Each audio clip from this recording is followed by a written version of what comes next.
Imagine standing trial for like the most famous world-stopping murder in music history.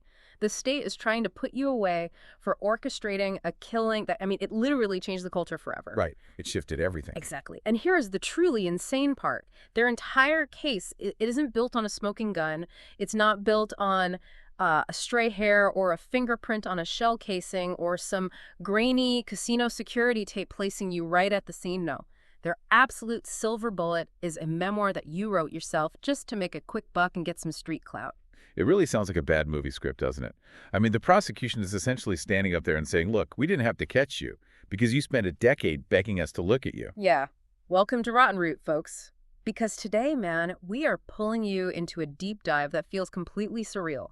September 1996 to right now. 30 years. 30 years. We are looking at 3 decades of rumors, documentaries, a whispered street lore, and total deafening silence from the justice system.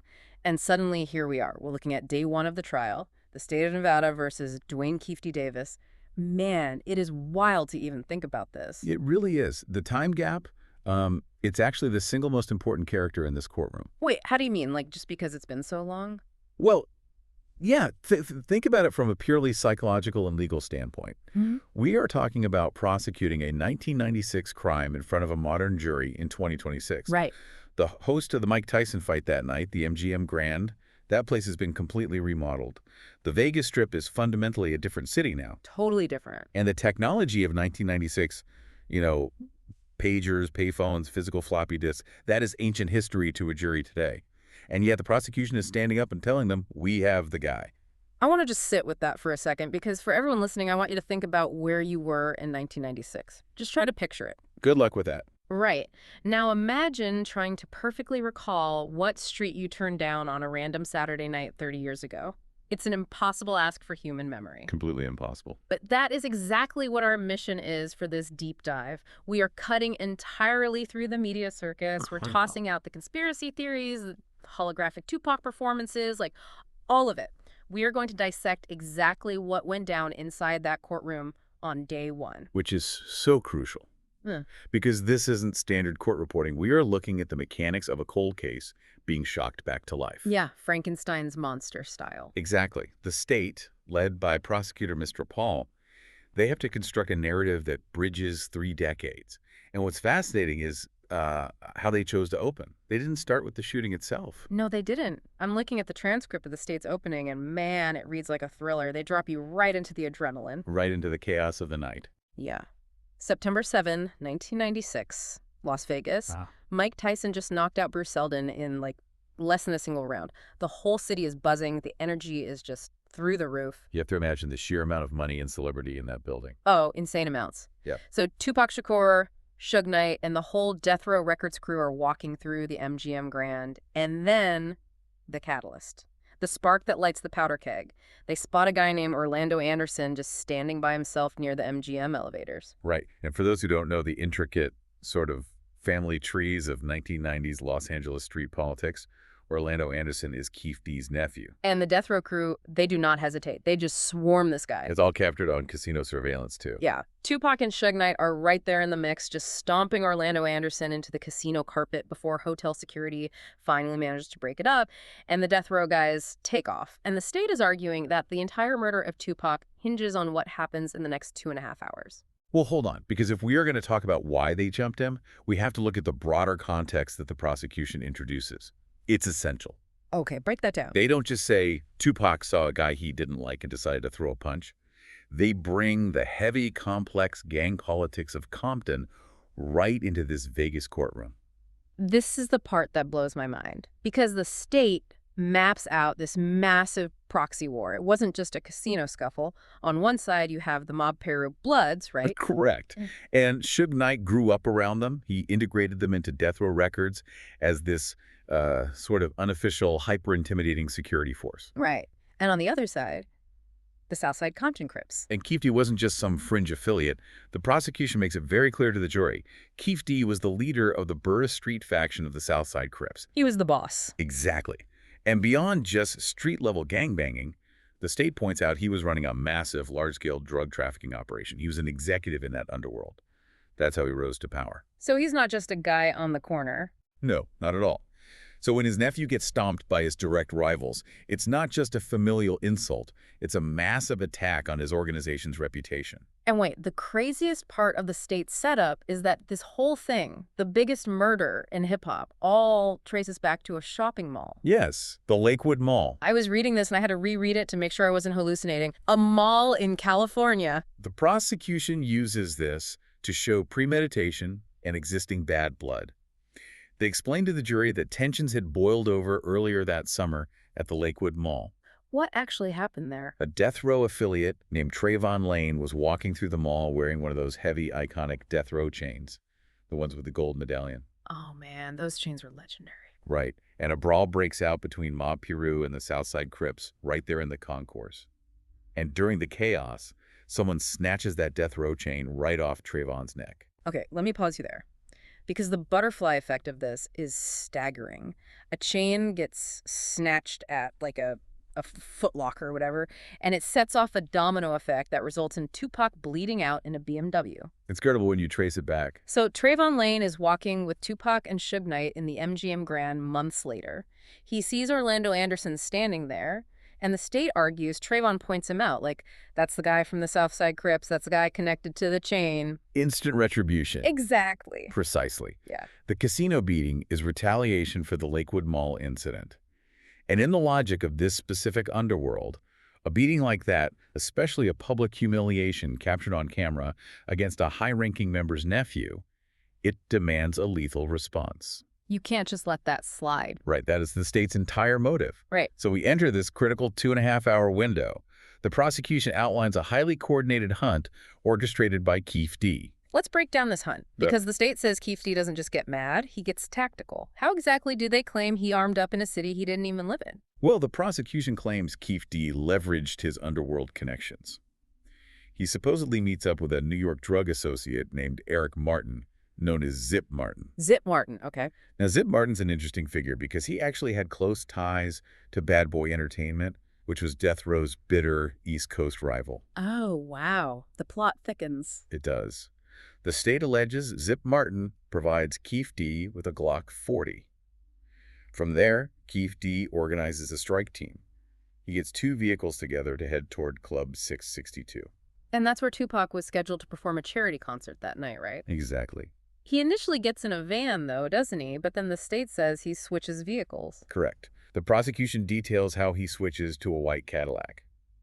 And they place him specifically in the front passenger seat. Terrence Brown is driving.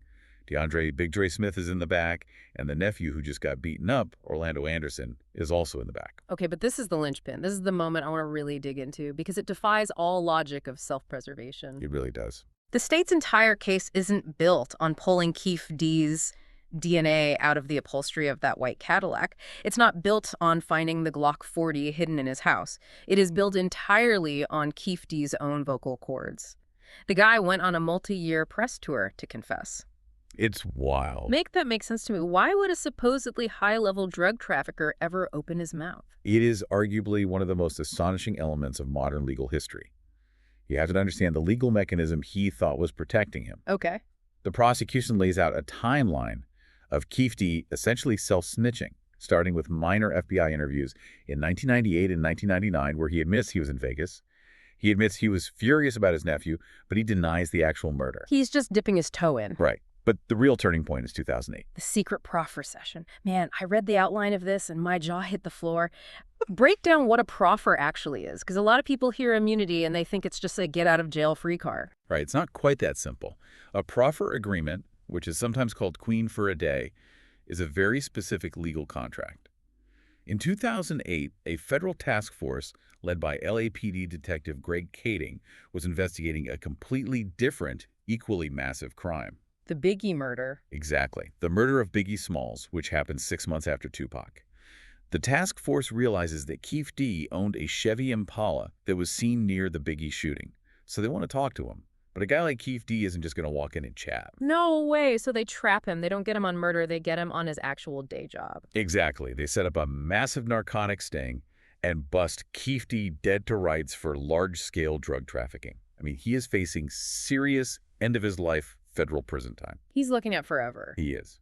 So they bring him in and basically say, look, we don't care about the drugs. We want to know what you know about the Biggie murder. We will give you a proffer agreement. And what does that mean in practical terms? This means Keffe D can confess to literally anything during that session, and the government promises they will not use those words against him in court to prosecute him. So it is a magic shield. As long as he sits in that room, he can say, I killed Jimmy Hoffa, and they can't use the tape to charge him. Well, that's the catch. They can't use it unless he violates the terms of the agreement. The terms usually state that you cannot lie to the feds, and you cannot later contradict your confession in a public forum. If you get on the stand later and tell a different story, or if you start bragging publicly in a way that contradicts the proffer, the shield evaporates. Poof, gone. The contract is voided, and everything you said in that room can now be used as evidence against you. And Keffe D sits in this room with his lawyer present, looking at the rest of his life in federal prison for drugs, and he says, I don't really know who shot Biggie, but I'll tell you what we did to Tupac. Basically, yes. He literally trades the biggest hip-hop secret of the 20th century just to beat a drug rap. And he lays it all out. In this recorded session, he admits he got the gun from Zip Martin. He admits he was sitting in the front seat of that white Cadillac. He admits they were hunting for the death row convoy. Just checking every box for the prosecution. Every single one. He says they spotted Tupac and Suge Knight in the black BMW on the strip, and they illegally made a U-turn to get behind them. And then he gives the fatal detail. Oh, man, this is the part. He says he handed the Glock 40 to the back seat. He actually says, if they were on my side of the car, I would have shot them myself. Jesus. But because the BMW was on the passenger side, he hands it back, and he claims his nephew, Orlando Anderson, leaned out and started blasting. See, legally, he admits to being the architect. Handing the gun to the shooter makes you just as guilty of murder in the eyes of the law. Without a doubt. And he felt completely safe doing this because of the proffer. He thought he beat the system, but then his ego gets the better of him. That's the psychological downfall the prosecution highlights. In 2011, that LAPD detective, Greg Kading, retires. And what does he do? He writes a book. Naturally. He publishes the details of Keffe D's secret confession. Suddenly, the street lore is confirmed in print. The secret is completely out. This is the part that completely shatters my brain. Keffe D sees a retired cop making money off this story, and his reaction isn't to hide. His reaction is, hey, wait a minute. That's my murder. I orchestrated that. Why is this cop getting the bag? I should be getting paid for this. He gets jealous. It defies belief, but yes, Keffe D feels he is missing out on the monetization of his own crime. So in 2017, he goes on a bet documentary called Death Row Chronicles. On camera. On camera. Yeah. The state actually plays the clip for the jury. Keffe D is on camera, and he says, I was jealous. I'm the only one alive. I got nothing else to lose. All I want to do now is tell the truth. And he repeats the core details of the proffer. And he doesn't stop there. He writes a book in 2019. He literally co-authors a memoir called Compton Street Legend. He publishes a book, sells it on Amazon, goes on podcast tours, and in print, he says he handed the gun to the back seat to shoot Tupac. It's astounding. Have you ever, in your entire career analyzing the justice system, heard of a defendant publishing a memoir about the active, unsolved murder they are currently on trial for? No, because it is unprecedented hubris. And the prosecution hammers this home. They point out that by the time Keffe D started his media tour in 2017, Terrence Brown, DeAndre Smith, and Orlando Anderson, the other three men in the Cadillac, they were all dead. He's the only one left. Keffe D is the last man standing. He felt invincible. The state's opening argument is powerful because they show that his public boasting perfectly mirrors the private federal confession from 2008. The timeline just matches perfectly. The anger, the hunt, getting the Glock, handing it back. They even played a recorded jailhouse phone call from 2024, nearly 30 years after the crime, where Keffe D is still expressing visceral, raw anger toward Tupac for stomping his nephew. So the state sits down, and their vibe is essentially, ladies and gentlemen of the jury, we don't need a murder weapon. We don't need DNA. The guy wrote a book about it, went on TV about it, and confessed to the federal government about it. What could the defense possibly say? Right, you'd think it was a slam dunk. I'm reading this, and I'm thinking, Keffe D is cooked. It's over on day one. But then Mr. Stant, the defense attorney, stands up. And the defense has to execute an incredibly difficult pivot. Because, as you said, they can't just ignore hours of their own client on tape confessing. So Mr. Stant doesn't try to hide from it. He leans into it, but he recontextualizes it entirely. Man, if the prosecution was swinging a sledgehammer, Mr. Stant comes in with a scalpel, and he just starts surgically dismantling the Vegas PD's reputation. He uses this analogy right out of the gate that I found absolutely fascinating, the microphone analogy. It's a brilliant piece of courtroom theater. Stant tells the jury to look at the notepads and pens in front of them. He says, if I bury a microphone today, right here in the desert, and I dig it up 30 years from now, it's still a microphone. Facts remain facts. Physical reality does not change. But he contrasts that with human memory and storytelling. Right. He says, but the state's case, it's not a microphone. It's fiction built on street lore. He is basically telling the jury that you cannot convict a man on a ghostwritten memoir and a reality TV interview. Exactly. He is telling them you have to look at the actual, tangible, physical evidence from 1996. What does the state actually have? They have cartridge casings recovered from a busy intersection. They have a bullet-riddled BMW. They have the autopsy confirming Tupac died. But what do they not have? They don't have a single microscopic shred of physical evidence pointing to Duane Keffe D. Davis. Not one. Nothing. No DNA in the Cadillac. No fingerprints on the casings. No murder weapon recovered. Nothing. And Stant takes it a step further, right? He brings up the MGM casino surveillance video of the initial fight. He does. He tells the jury, look at the tape. Orlando Anderson is there on the ground getting beat up. But scan the crowd. Look for my client, Keffe D. And he's not there. He's not there. Keffe D had claimed in his book and interviews that he was sitting second row at the Tyson fight, rubbing elbows with celebrities. But Stant points out there is zero physical proof of this. No ticket stub, no casino comp records, no photos, no credit card receipts. Which is wild because Suge Knight had his ticket stub. The police had proof Shub was there. Keffe D has absolutely nothing backing up his own story except his own grandstanding. Which brings up the obvious question. Right, so I have to ask, as someone listening to this defense, why on earth would a man lie about being the mastermind behind the murder of Tupac Shakur? What is the possible upside? The defense provides a very clear, very cynical motive. Money, relevance, and clout. You have to look at Keffe D's situation in the late 2010s. He is an aging former gang member. His era has passed. He's looking around and seeing everyone else making millions of dollars off Tupac's name. The true crime machine. Exactly. Detectives are writing best-selling books. Documentarians are getting massive Netflix deals. Journalists are building careers on the lore. Tupac has become a multi-million-dollar true crime industry. And Keffe D looks at that and says, I'm the guy from the rival gang. I knew the players. I can spin a story. Precisely. Stant is essentially arguing that Keffe D hustled the system. He saw an open lane to cash in on the entertainment narrative of the 90s gang wars. He's basically saying, I'm going to hustle the system before it hustles me. Right. The defense is painting him not as a criminal mastermind, but as an opportunistic storyteller. Someone who took straight rumors, mixed them with his own gang affiliations, and sold it to publishers and TV producers who didn't care about fact-checking because the story was just too lucrative. But the defense doesn't just stop at calling Keffe D a liar. They turn their guns directly on the police investigation itself.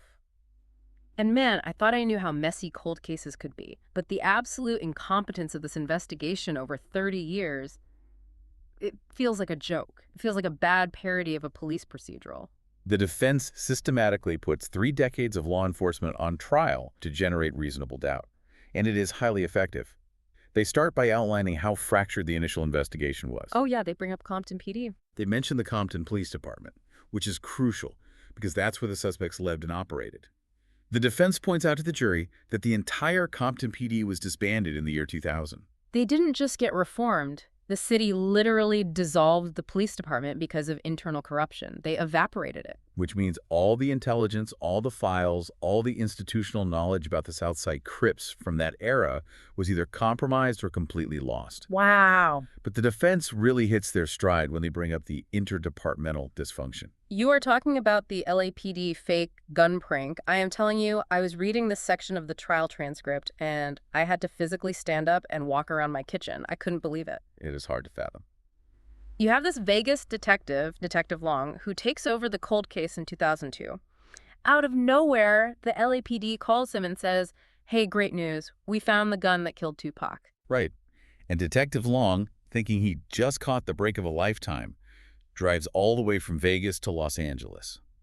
He takes custody of the weapon, brings it back to Vegas, and runs a ballistics test. And it's not a match. The casings from the Vegas Strip don't match the gun.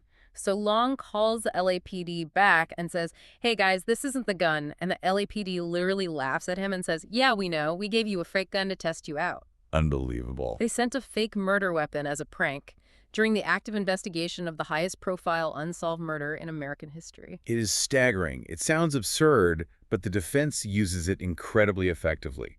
If you are a juror, what does that tell you about the integrity of the evidence? It shatters the aura of authority. It totally shatters it. The defense is showing the jury an absolute circus. Nobody trusted anybody. Egos were more important than actually solving the case. Stamp points out that when Keffe D confessed to the federal task force in 2008, the feds didn't even tell Vegas Metro Homicide. Vegas didn't know about the confession for years. Because they just didn't want to share the glory. Exactly. And the feds never bothered to independently verify a single detail Keffe D gave them in that proffer. Because the feds only cared about the Biggie case. They got Keffe D to talk, realized he didn't know who shot Boogie, and tossed his Tupac confession in a drawer. Pretty much. The defense is asking a very logical question here. If my client was really the mastermind and he confessed on tape to the feds in 2008, why wasn't he charged then?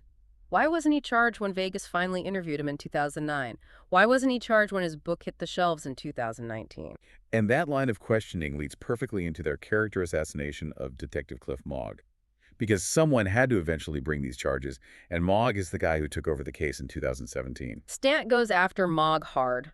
What is the defense's major issue with how Mogg handled this? Well, the defense claims that Detective Mogg had a predetermined agenda. They allege he explicitly stated his goal was simply to close out the case. Not to investigate new leads, not to look at alternate theories, but just to wrap it up with a bow. Just to get it off his desk. Exactly.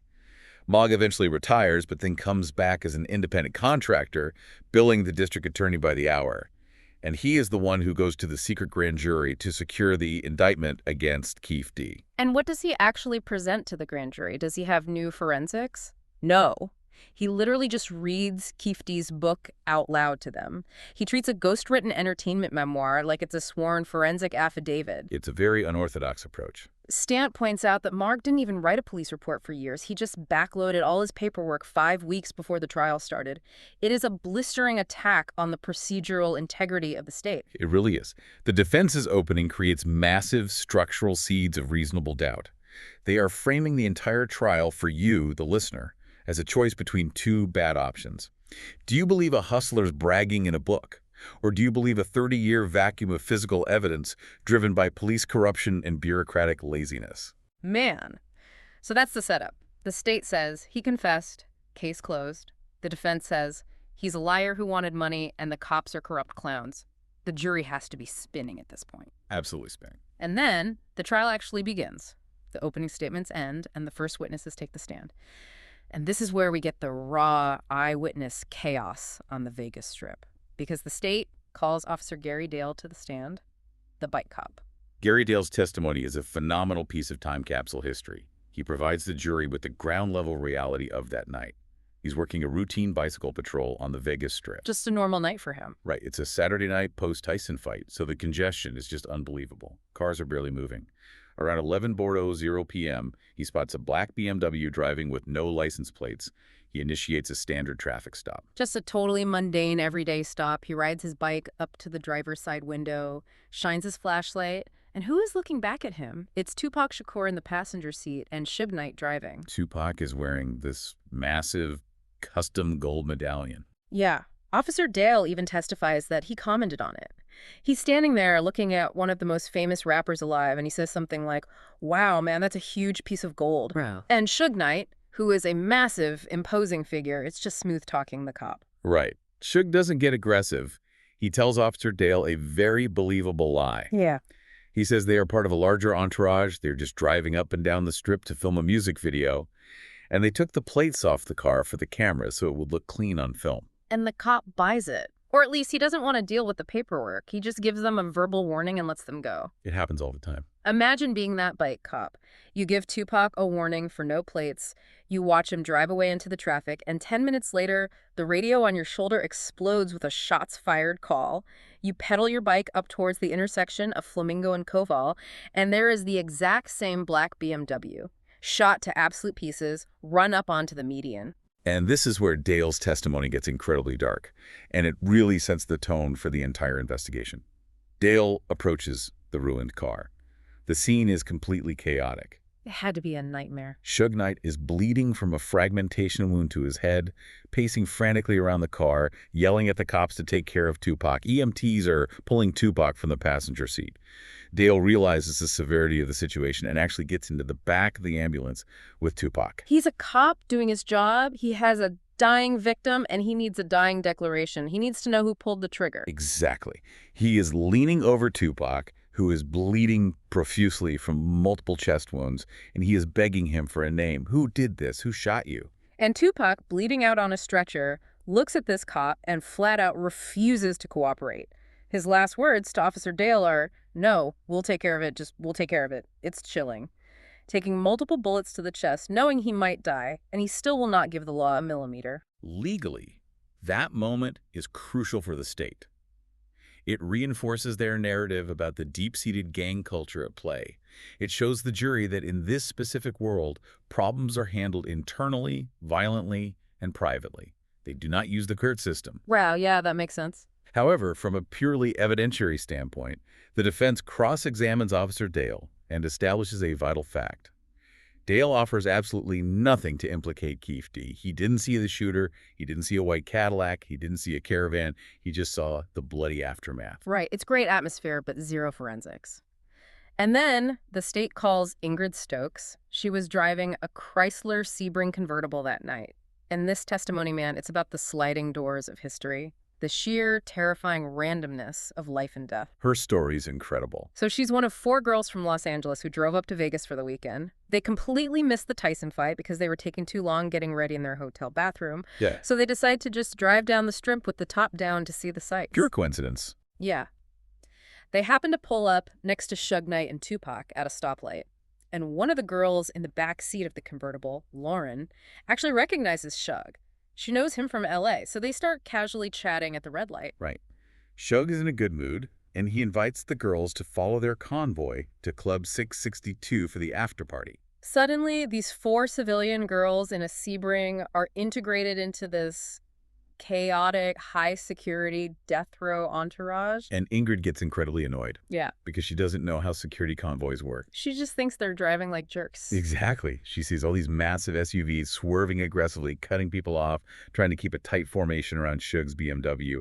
The girl driving the Sebring is getting nervous, so Ingrid tells her friend, "Look, pull over, I'll drive the rest of the way. I know how to get to the club." They pull into a turning lane slightly ahead of Suge's car, and they hit a red light at Flamingo and Koval. This is the critical juncture of the entire night. They're stopped at the light. They want to execute a Chinese fire drill to switch seats. Ingrid testifies that she unbuckles her seatbelt, grabs the steering wheel from the passenger side, and physically ducks her head down below the dashboard so she can slide over the center console. And at the exact fractional second she ducks her head down, the gunfire erupts from the lane right next to them. All hell breaks loose. She hears the rapid pop, pop, pop of the Glock. She screams, "What the hell?" Her friend, who is still in the driver's seat, is completely frozen in shock, her hands rigidly gripping the wheel. Bullets are flying right behind them. Ingrid has to reach over, grab the wheel while ducking, and scream at her friend to floor the gas pedal. They speed off, taking a sharp right turn, and as they flee, they almost crash directly into a fleeing white Cadillac. It is a terrifying, visceral account of the chaos of that intersection. It puts the jury right there in the smoke and the noise. But again, we have to look at what the defense extracts on cross-examination. It's brilliant lawyering. Oh, Stan handles it perfectly. Stant gets up and questions Ingrid. She confirms she saw a white 4-door car, possibly a Cadillac, peeling away. But Stanton gets her to explicitly state that because she was ducking below the dashboard to change seats, she did not see the shooter. She didn't see a single face inside that Cadillac. She couldn't identify Keffe D if her life depended on it. And she actually destroys a bit of the romanticized street lore, too. For 30 years, the story was that Tupac was hanging out the window, yelling at female fans, and that's how the shooter spotted him.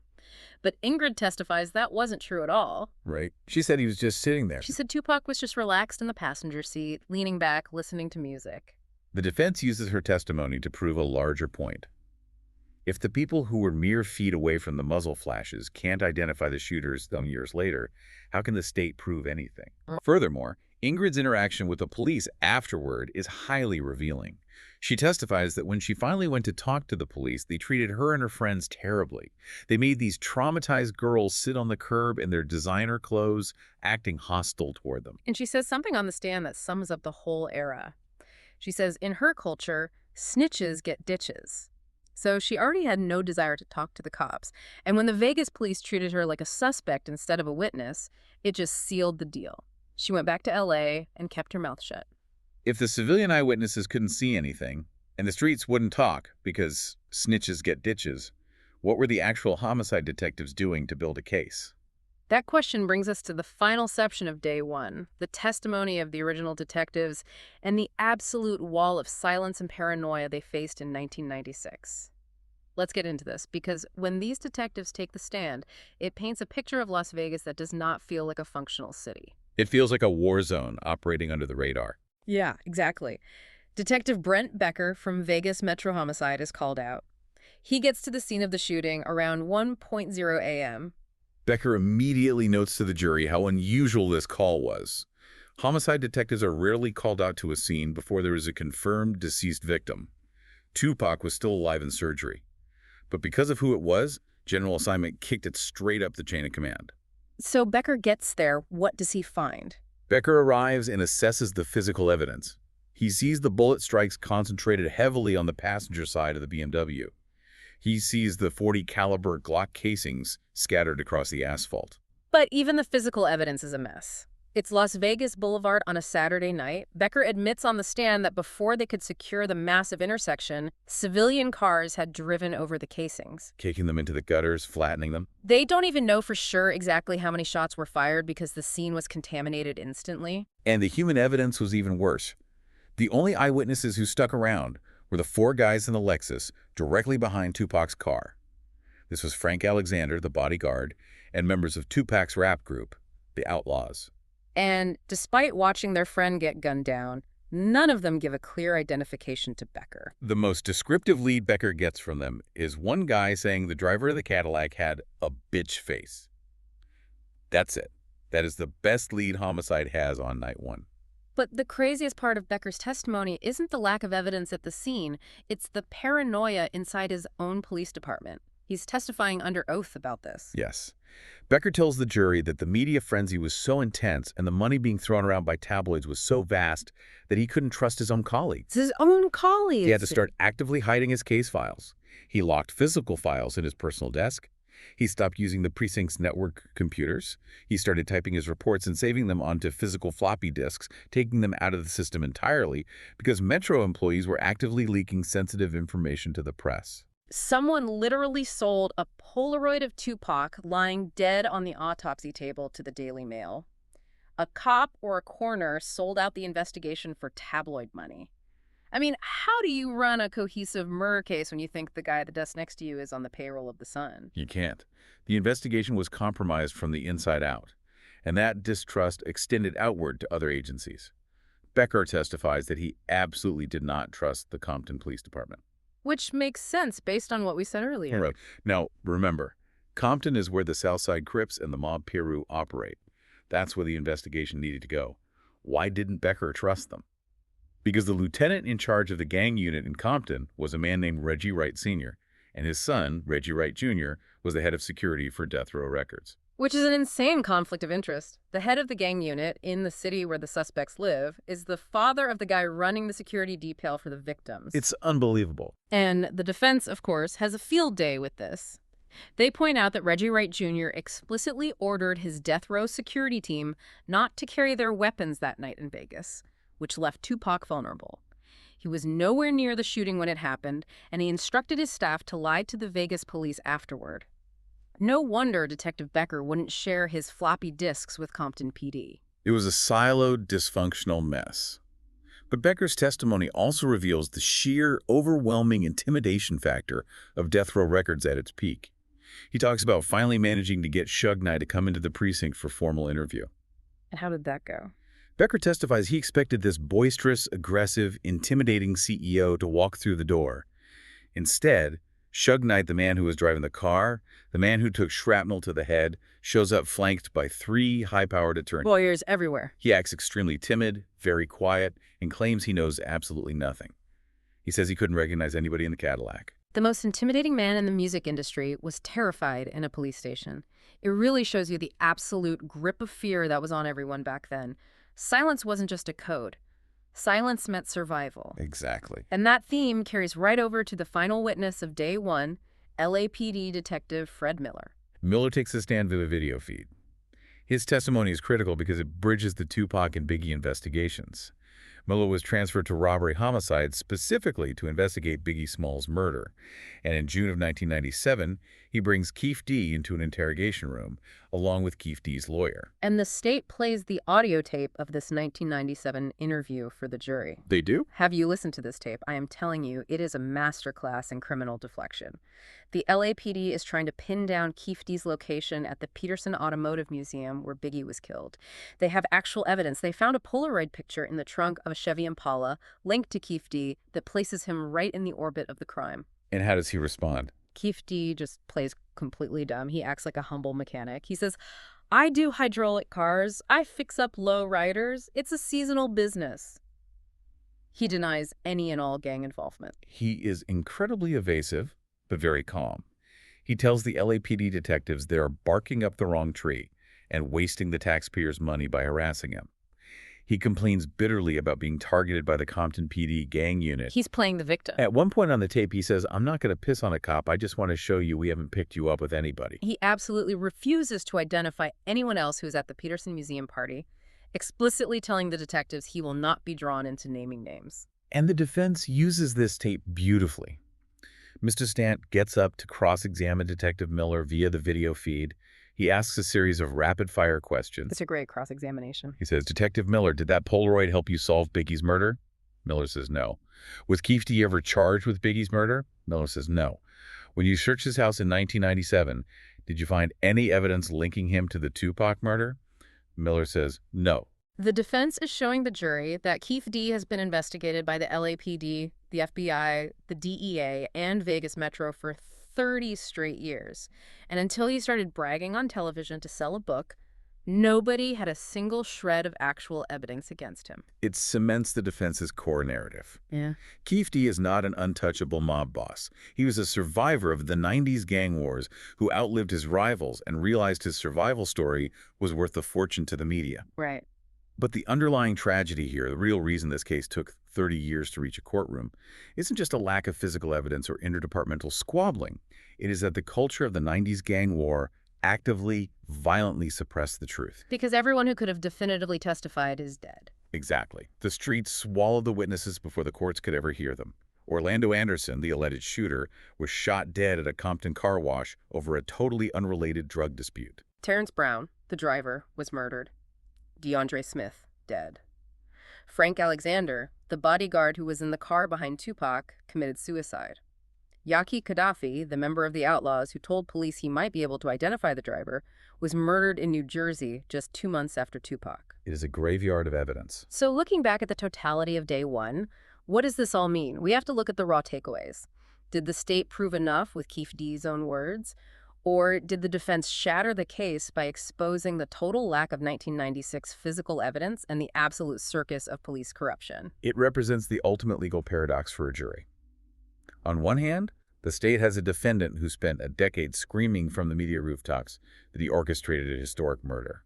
He provided details that matched the forensics. He wrote a book about it. He literally gave them the playbook. But on the other hand, the defense has successfully illuminated that bragging on television is not the same as forensic proof, especially when the investigation was marred by missing files, leaked autopsy photos, fake murder weapons, and a lead detective who just read a memoir to a grand jury. It really feels like the state has a guy who clearly wanted the world to think he did it. He wanted the clout. He wanted the bag from the documentaries.